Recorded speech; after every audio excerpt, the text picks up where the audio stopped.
बताओ किसकी गलती से महाभारत हुआ? ये उत्तर दो मुझे, किसकी गलती से? हाँ, जवाब कुछ भी दो, जो आपको समझ आए वही बोलो।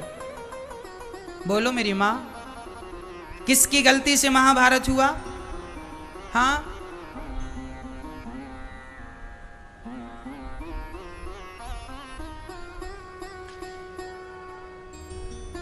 घर में जब लड़ाई झगड़ा होता है तो गलती किसकी होती है?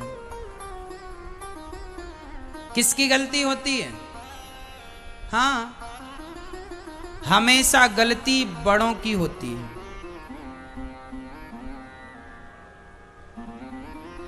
है ना? कैसे? सबके घर में लड़ाई और झगड़ा होता है, पर बड़ों का काम है कि वह डांट कर, जरूरत पड़े तो मार कर, जरूरत पड़े तो घर से हाथ पकड़ के साम दाम दंड भेद, 4 बातें हैं हमारे यहां। समझाओ, साम, दाम, पैसा दे भैया, पैसा ले ले, मान जा, नहीं मान रहा है तो दंड। बातों के देवता फिर बातों से ना माने तो लात। यदि आपका अपना बेटा बातों से नहीं समझ रहा तो फिर उसे क्या चाहिए? पहले के बाप ना अपने बेटे को जूते से मारते थे। बेटा गलती करे तो बाप मारता था, काहे से? जूते से मारता। आपने देखा ये गांव में अक्सर ये दृश्य देखने को मिल जाता था। कोई बाप दे रहा, 4-6 जूते दिया, ले प्रसादी मिल गई। फिर बच्चे मजे लेते, क्या हुआ? प्रसादी मिल गई। पहले के बच्चे ना बुरा नहीं मानते थे बाप जूता मारता था तो, और आजकल तो बाप जरा सा मार दे तो बेटा नाराज हो जाता। तुमने जूजू बना लिया बच्चों को। पहले की ठीक तो जूता खाने के बाद भी चुपचाप घर में जाके सो जाते थे। तो समझाओ, साम दाम, पैसे लेके मान जा, पैसे से ना माने तो जरा दंड दो, और दंड से भी ना माने तो चौथा है भेद, उस व्यक्ति का त्याग कर दो। पूरे महाभारत में गलती बड़ों की है। उनमें सबसे बड़े कौन? सबसे बड़े तो पितामह भीष्म थे, पर पूरी गलती हम पितामह भीष्म के कंधे पर नहीं डाल सकते। सबसे बड़ी गलती है धृतराष्ट्र की। पितामह की भी गलती है। पितामह को चाहिए था कि दुर्योधन की हत्या कर देते। कब? अब बताओ, पितामह जैसे दिग्गजों के सामने किसी महिला की साड़ी उतर रही है, क्या ये पितामह जैसे महापुरुषों के सामने शोभनीय था? अपराधी को दंड मिलना चाहिए कि नहीं? और भरी सभा में किसी स्त्री की साड़ी कोई उतार रहा है, उससे यदि पितामह भीष्म मृत्यु दंड दे देते तो न्याय की प्रतिमूर्ति के रूप में उभर के आते कि नहीं? अरे ऐसा न्याय पितामह ने मार दिया। एक बाण उठाते और पितामह के बाणों का तोड़ धरती पर किसी के पास नहीं था। पितामह को इच्छा मृत्यु का वरदान था, और पितामह जैसा दिग्गज ना भूतो ना भविष्यति ना हुआ उसके पहले ना उसके बाद कभी कोई हो सकता है। पितामह तो पितामह है। पितामह भीष्म यदि चाहते दुर्योधन को उसी समय मार देते जब उसने ये कहा था, 2 लोगों को मार डालते, दुशासन को और दुर्योधन को। दुर्योधन कहता है अपनी भाभी को, द्रौपदी दुर्योधन की कौन है?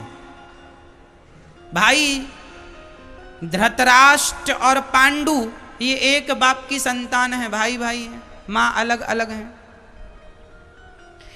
तो जो धर्मराज युधिष्ठिर थे वह दुर्योधन के बड़े भाई थे, चाचा के लड़के, काका के लड़के। तो काका का लड़का भी तो हमारा भाई ही होता है, और बड़ा है तो बड़ा भाई होता है। तो ये जो द्रौपदी थी, इस रिश्ते से बताओ द्रौपदी दुर्योधन की क्या लगी? भाभी लगी। तो कोई देवर अपने भाभी की साड़ी उतारने लग जाए सबके बीच में, तो ऐसों को मार देना ही धर्म है कि नहीं? बोलो। राम जी ने रावण को क्यों मारा? क्योंकि उसने सीता किसी स्त्री का हरण किया। राम जी ने बाली को क्यों मारा? जबकि राम जी सुग्रीव से दोस्ती किए थे। यदि राम जी बाली से दोस्ती कर लेते तो राम जी का काम तो और आसान हो जाता, क्योंकि सुग्रीव से 50 गुना ताकतवर तो बाली था। राम जी कह देते रावण को मारना है, बाली जाता कांख में दबा के ले आता, थोड़ा और दबा देता तो निपट जाता रावण। 6 महीने तो दवा ही था। राम जी यदि बाली से दोस्ती कर लेते तो राम जी का ज्यादा बेनिफिट था, ज्यादा फायदा था। लेकिन राम जी ने ताकतवर आदमी से दोस्ती नहीं की, बाली से दोस्ती नहीं की। क्यों नहीं दोस्ती की? तू भले कितना भी ताकतवर है, पर तू अपराधी है। तूने अपने भाई की पत्नी को रख रखा, इसलिए जो अपने भाई की औरत को कुदृष्टि से देखता है, ऐसा कितना भी ताकतवर हो, ऐसों से हम दोस्ती नहीं करते। राम जी कह रहे हैं तू गलत है, भले ताकतवर है, तेरी ताकत है, इसका मतलब ये कि दूसरे अपने भाई की पत्नी को, ये अपने भाई की पत्नी को रखा था, सुग्रीव की पत्नी को इसने रखा था बाली ने, इसलिए तो राम जी ने मारा। अनुज बधु भगनी सुतनारी सुन सठ कन्या सम ऐचारी, इन्हीं को दृष्टि विलोक जोई ताही बधे कछु पाप ना हुई। जो अपने भाई की पत्नी का हरण करके उसके साथ दुराचार करे, ऐसे को मार देना ही पुण्य है या नहीं?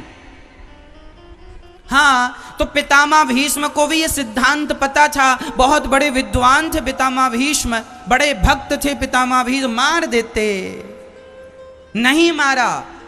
एक आदमी, एक दुष्ट को यदि तुमने नहीं मारा तो उसके कारण हजारों लाखों निर्दोष महाभारत के युद्ध में मारे गए कि नहीं?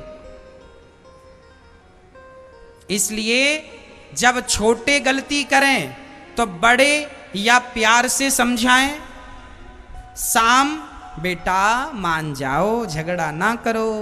प्यार से बड़े बूढ़े समझाएं बच्चों को, तुम्हारे 2 बेटे हैं, झगड़ा विवाद की स्थिति उत्पन्न हो रही है, तो माँ बाप बैठे और प्यार से समझाएं, बेटा ऐसे काम नहीं, तुम भाई भाई हो, प्यार से रहो, समझाओ, दोनों के साथ प्यार से पेश आओ। यदि फिर भी ना समझें तो बंटवारा कर दो, चलो 1 एकड़ खेत तुम ले लो, 1 एकड़ खेत तुम ले लो, 1 प्रॉपर्टी तुम ले लो, 1 तुम ले लो, और सुखी रहो। साम दाम समझाओ, ना माने तो दे लेके अपना शांत करो, चलो इसके कारण ये झगड़ा तो नहीं होगा, लो बंटवारा कर दो। और मैं आपसे कह देता हूं मेरी मां, आज हमारे हिंदुस्तान में घर घर में जितने भी झगड़ा हो रहे हैं, भाई भाई के हो रहे हैं, और वो भाई भाई के झगड़े इसलिए हो रहे हैं, सही समय पे माँ बाप बंटवारा नहीं करते, सही समय पे बच्चों का हिस्सा नहीं देते। एक बूढ़ा आदमी बोला मैं तो मर जाऊंगा पर अपने बेटों को जीते जी बंटवारा नहीं करूंगा। अरे जीते जी बंटवारा नहीं करोगे तो तुम मरोगे, उसके बाद तुम्हारे मरने पर ये बच्चे 1-2 मर जाएंगे। 5 बेटे थे और बाप ने ठान ली कि मैं जीते जी बंटवारा नहीं करूंगा, तो क्या होगा? तुम मरोगे तो प्रॉपर्टी के लिए ये भाई भाई आपस में लड़ेंगे, 1-2 मर जाएंगे। तो क्या ये समझदारी है बाप की? ये समझदारी नहीं है। फिर समझदारी क्या है? समझदारी यह है कि तुम्हारे घर में यदि माना कि 4 एकड़ जमीन है, माना कि फॉर एग्जाम्पल यदि 4 एकड़ जमीन है और आपके 2 बेटे हैं, तो 1.5 एकड़ जमीन अपने छोटे और बड़े बेटे को देकर 1.5 और 1.5 कितना हुआ? 3 हुआ। अब बची 1 एकड़ अपने पास रखो बुढ़ापे में, और ये वसीयतनामा में लिख दो, जो सेवा करेगा उसकी संपत्ति है ये। तो धन के लालच से तुम्हारी सेवा भी हो जाएगी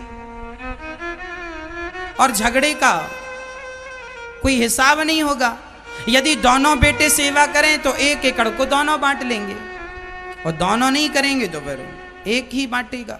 मतलब कुल मिला के आपके घर में विवाद ना हो, इसके लिए बूढ़ों को तैयारी कर लेना चाहिए। गलती तब होती है जब आप सही समय पर सही निर्णय नहीं लेते। महाभारत का युद्ध क्यों हुआ? बंटवारे के कारण हुआ। भाई दुर्योधन ने पांडवों की सारी संपत्ति हड़प ली, जुए में जीत ली, और पांडवों से कह दिया कि तुम 12 साल का वनवास, 1 वर्ष का अज्ञातवास पूरा करके आओगे तब लौटा देंगे। जब वो आए और मांगने लगे हमारा अधिकार हमें दो, तो देने से मना कर दिया, और मना किया तो महाभारत।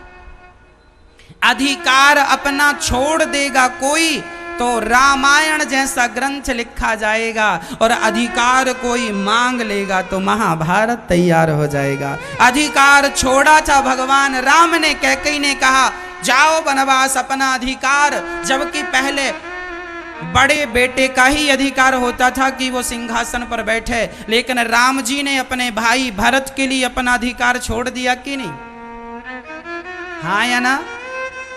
बोलो मेरी माँ। छोड़ दिया। राम जी ने अपने भाई भरत के लिए अपना अधिकार छोड़ दिया, और यहां अधिकार छोड़ दिया तो रामायण तैयार हुई, और अधिकार मांग लिया पांडवों ने तो महाभारत तैयार हो गया। इसलिए हम कहा करते हैं कि माँ बाप को चाहिए कि सही वक्त पर सही बंटवारा कर दो, और सही वक्त पर बेटों से, नाती से, पोता से, सबसे मन हटा भी लो, और मन पूर्ण रूप से भगवान में लगा दो। इन बेटों में मन लगाने से कोई फायदा नहीं, किसी की गति इनसे होनी नहीं। तुम बेटों को कितना भी देकर जाओगे, ये बेटे भूखे के भूखे ही रहेंगे। आपका पिता आपको 1 करोड़ भी दे दे, 5 करोड़ भी दे दे, 10 करोड़ भी दे दे, तो भी आपको कम ही लगेगा ना। बहुत कम बेटे होते हैं जो पिता से धन नहीं, पिता की सेवा लेना पसंद करते हैं।